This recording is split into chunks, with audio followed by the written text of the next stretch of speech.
Next up is Sage Lincoln, a student activist with the University of Pittsburgh. Sage is involved in the student-led campaign to ask the university to divest itself of its fossil fuel investments. Sage. Thank you.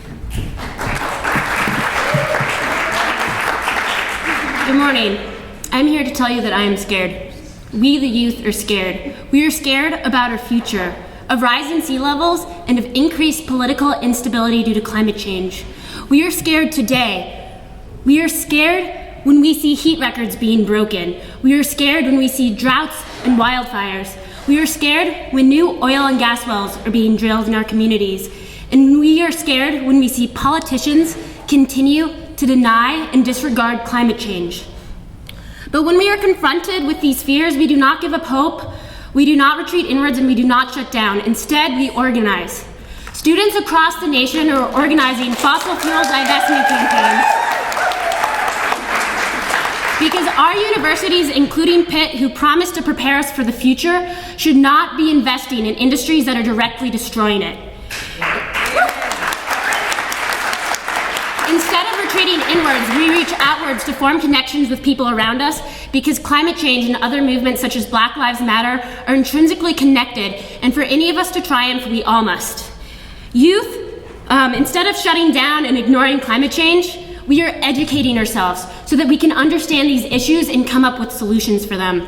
Youth across the world are generating change, but it is not happening fast enough. For this reason, we need governments to impose strong rules to drastically reduce greenhouse gas emissions and prevent the worst effects of climate change. And we demand a clean energy future. For this reason, I applaud the EPA's proposed rule regulating new sources of methane emissions. However, because this rule only covers new and modified methane emissions, it is insufficient to produce the emissions reductions that we need. The youth call upon the Wolf administration to enact rules in Pennsylvania to directly regulate existing sources of methane emissions. To protect the future of Pennsylvania residents, you cannot allow the thousands and thousands of oil and gas wells in Pennsylvania to continue to spew pollution.